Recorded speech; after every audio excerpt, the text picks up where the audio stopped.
오늘 저녁 우리에게 주시는 하나님의 말씀은 갈라디아서 1장 1절로 5절입니다. 신약성경 302면입니다. 갈라디아서 1장 1절로 5절까지 다시 보게 됩니다. 다 같이 한 목소리로 봉독하시겠습니다.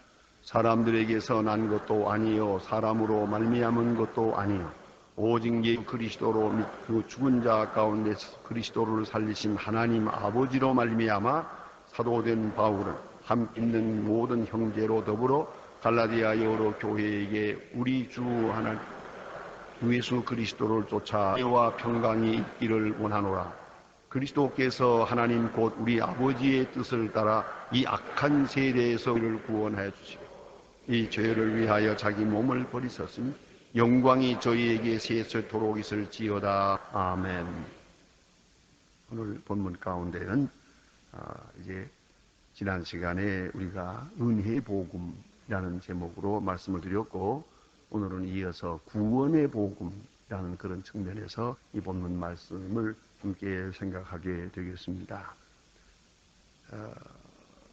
바울의 편지도 그렇지만은 원래 헬라 사람들의 그 서식이 맨 먼저 편지를 보내는 발신자를 먼저 씁니다. 발신자를 쓰고 그 다음에 수신자를 쓰고 그 다음에 문안하는 이야기 혹은 축복하는 이야기를 하게 됩니다. 이것이 언제나 편지 서두에 나타나는 표현입니다. 대개 우리의 편지는 좀 그렇지 않습니다. 우리의 편지는 수신자를 먼저 씁니다. 그래서 그 누구에게라고 한 말을 먼저 쓰지 않습니까? 그 다음에 문안의 이야기를 두 번째 씁니다. 안녕하십니까? 최후의장 만강하십니까? 뭐 이렇게 쓰고, 그 다음에 맨 편지 다 쓰고 나서 끝에 가서 아무개로부터 이렇게 쓰거든요. 그러니까 우리 편지를 이렇게 모아두고 보면은 이 발신자를 알려는 언제나 맨 끝을 보아야 돼요. 그러나 우리가 지금 문서를 만들어도 그렇고 요새 우리 서양 사람들 소위 세계적인 많은 다른 나라하고 이게 편지 쓸 때는 맨 먼저 발신자를 먼저 쓰라. 누구가 누구에게 문안합니다. 이렇게 쓰게 되어 있어요. 그래서 오늘 성경에도 보면 발신자 즉 사도 바울 자기 자신을 먼저 말합니다. 자기 자신 바울 사도된 바울하고 이렇게 말합니다. 그러니까 오늘 본문에서는 다른 복음과 좀 다른 것을 볼 수 있어요. 로마서나 혹은 고린도서나 혹은 빌립보서나 이런 데 보면 파울스 아포스톨로스 둘로스 예수 그리스도 예수 그리스도의 종 사도 바울 꼭 이렇게 말해요. 그래서 그리스도의 종이다 하는 이야기, 그리고 사도다 하는 이런 식으로 발표를 했는데, 오늘 본문에서는 자기 소개를 할 때 오직 사도다, 종이라는 말이 여기 없습니다. 오직 나는 사도다. 그런데 누구의 사도냐 하는 것을 본문에서 말합니다. 그것은 특별히 사람에게서 난 것도 아니요 사람으로 말미암은 것도 아니요 오직 예수 그리스도, 그리고 그를 죽은 자 가운데 살리신 하나님 아버지로 말미암아, 즉 예수 그리스도와 하나님 아버지, 이 두 분을 지칭하고 있어요. 예수 그리스도의 사도다 이렇게만 말해왔는데 오늘 본문은 그렇지 않아요. 하나님 아버지로 말미암아 또 예수 그리스도를 부활시키신 바로 그 기독론적 차원에서 이해하는 신관이 여기 잘 나타나 있습니다. 예수 그리스도를 죽은 자 가운데서 부활시키신 그 아버지 하나님, 예수와 그 아버지 하나님으로 말미암아 내가 사도가 됐다 이렇게 말합니다. 먼저 이 말의 깊은 뜻은 사람으로 말미암지 않았다는 겁니다. 누가 투표해서 세운 것도 아니고 누가 지명해서 세운 것도 아니고 누가 날 들어 이래라 저래라 해서 또 인기가 있어서 누가 지지해 주어서 누가 보내주어서 사도가 된 것이 아니라는 겁니다. 오직 예수 그리스도로 말미암아, 그리고 하나님 말미암아서 내가 사도가 됐다는 것을 강조하고 있습니다. 그 점이 대단히 중요한 부분이옵시다. 이렇게 되면은 사람의 요소, 사람의 지혜, 사람의 조직, 이런 것, 사람의 권세 같은 것은 다 부정되는 것이옵시다. 오직 그리스도, 그 그리스도는 특별히 바울에게 있어서는 부활하신 그리스도를 말하는 겁니다. 왜냐하면은 사도 바울은 예수님 살아생전에 예수님의 제자가 되어 있는 것이 아니기 때문입니다. 그래서 베드로가 내가 예수 그리스도로 말미암아 쓰였다는 말하고 그런 말과 바울 사도가 나는 그리스도로 말미암아 사도다 하는 말 뜻이 다릅니다. 예수님의 제자 베드로, 요한, 야고보 이런 사람들은 예수님의 12제자 가운데 하나였기 때문에 예수님 살아생전에 예수님의 제자가 되고 예수님의 부름받아서 지명받아서 제자가 됐지만은 바울은 아주 청계에 오르신, 특별히 그는 부활하신 예수, 부활하신 예수께서 다메섹 도상에서 그를 불러서 비로소 사도가 된 겁니다. 이 점을 깊이 생각해야 합니다. 바울은 자기 죄를 생각할 때 나는 사도다, 이방인의 사도다. 그는 예수 믿는 사람을 잡아 죽이려고 다메섹으로 가던 사람이에요. 그런데 그리스도께서 그를 길을 막고 불렀어요. 사울아 하고 개인 이름을 불러서 사도를 만들었습니다. 대단히 중요합니다. 거기 그는 완전히 그리스도의 사람이 됩니다. 그래서 그 그리스도의 사람이 될 때 그는 이것을 포로되었다고 말합니다. 지명되었다고 말합니다. 특별히 나를 하나님의 사람으로 완전히 붙들었다고 생각하고 있습니다. 그리할 때 그는 내가 나은 모습을 깊이 생각합니다. 골로새서에서 보면은 하나님의 경륜을 따라, 하나님의 경륜, 만 백성을 구원하시는 하나님의 큰 경륜 속에서 내가 사도가 됐다. 특별히 갈라디아 1장에서 다시 뒤에 말하게 되었습니다. 그는 대단히 중요한 말을 합니다. 어머니의 태로부터 택정함을 입었다. 내가 이방인의 사가 된 것은 어머니의 태로부터 택정함을 입었다. 그가 사도로 부름받은 것은 다메섹 도상에서 되어졌던 사건입니다.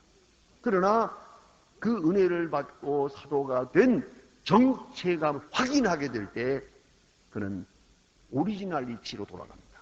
근본적으로 돌아가서 도대체 내가 왜 세상에 태어났나? 길리기아 다소에서 왜 태어난던가? 그 자체가 하나님의 부르심이라고 생각합니다. 거기에 소위 문화적 위임이 있다는 것입니다. 소위 cultural mandate라고 합니다. cultural mandate가 있다. 왜? 바울은 특별한 경우에 있습니다. 예컨대 베드로는 아무리 이방인의 사도가 되고 싶어도 헬라 말을 못해서 통역관 세우고 다니며 사도가 될 수가 없습니다. 그런데 사도 바울은 길리기아 다소에서 태어났기 때문에 헬라 말을 잘합니다. 헬라 철학에 능통합니다. 철저한 보수적인 히브리 종교와 그 당시에 최첨단적 학문인 헬라 철학을 둘 다 알고 있는 사람이에요. 근거로 그리스도께서 쓰시기에 합당한 것이요. 그런 사람을 골라서 예수께서 지명한 게 아니고 바울은 생각합니다. 도대체 나 길리기아 다소에 태어났다는 그 자체부터가 하나님이 나를 지명해 세운 것이다 라고 생각합니다. 그래서 나는 사람으로 말미암은 것 아니다. 오직 그리스도로 말미암아 다메섹 도상에서 부름받고 근본적으로 나는 예수님의 제자가 됐다. 그리고 사도가 된 것이다 라고 말합니다. 특별히 그가 사도라고 할 때에 이렇게 강조하는 이유는 되어 있지 않습니다. 나라고 하는 사람은 아무 문제도 아니다. 사도라고 하는데 문제가 있다. 아포스톨로스, 보냄받았다는 뜻입니다. 그러면 중요한 것은 보냄받은 자, 그가 누구냐는 상관이 없어요. 보낸 자가 누구냐가 문제예요. 마치 이건 사심과도 같아요. 누가 보냈느냐가 중요하지 그가 누구냐는 상관하지 않아요. 잘 아시는 대로 옛날에 베드 같은 사람 실수가 많아요. 예수를 3번이나 모른다고 한 사람이에요. 그러나 주님께서 그를 보냈어요. 주님을 보고 베드로를 보아야 돼요. 사도 바울 그 사람이 누구냐를 알 바가 아니에요. 그를 보낸 자는 예수 그리스도요 하나님이십니다. 이거로 하나님을 보고 바울을 보아야 되고 그리스도를 보고 바울을 봐야 된다 이 말입니다. 그것이 사도의 의미입니다. 그러니까 좀 더 실제적 목회학적 차원에서 생각하면은 하나님이 그를 쓰신다는 것이죠. 그를 통하여 역사하신다는 거예요. 그를 통해서 말씀하신다는 거예요.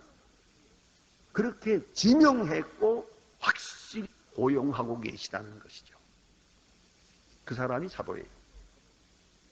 그러니까 사도의 권위는 그 자신에 있는 게 아니고 그를 보낸 자에게 있는 것이요. 그 사도 바울은 그래서 나는 그리스도의 보냄을 받은 자다. 그렇게 확실하게 믿고 강조하고 있습니다. 특별히 오늘 본 말씀을 자세히 보면 갈라디아 교회를 향해서 이 편지를 썼기 때문에 갈라디아에 있는 분들에게 라고 말하는데 그건 지명이기도 합니다. 그러나 그러한 특수한 대상을 놓고 이 편지를 지금 써서 보내게 됩니다. 갈라디아서는 지난 시간에 말씀한 대로 중요한 교리적 의미가 있습니다. 그것은 갈라디아 교회가 바로 그 교리적 문제에 지금 흔들리고 있기 때문이에요. 교리적 문제에 고민을 하고 있기 때문이에요. 그렇기 때문에 사도 바울은 이같이 소중한 믿음으로 말미암아 의롭다함을 얻는다고 하는 귀중한 교리를 이 편지에 써서 보내게 됩니다.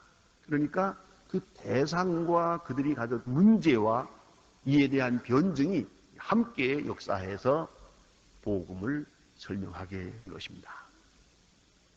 그건 다시 뒤에 설명이 되겠습니다. 그리고 은혜와 평강이 너에게 있을지어다 그랬습니다. 은혜와 평강. 은혜라는 것은 카리스, 헬라식 축복입니다. 카리스. 그 다음에 평강이라는 말은 에이레네라고 하지만 히브리 말로는 샬롬입니다. 그래서 이건 히브리식 인사입니다.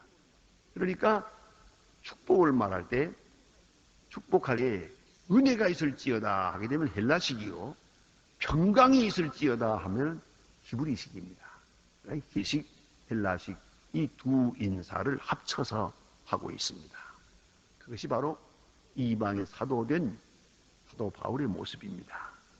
또 특별히 갈라디아 교회가 지금 그 유대 사람들 가운데 예수 믿는 사람들이 많아서 거기에 이 율법주의 때문에 지금 고민하고 있는 거예요.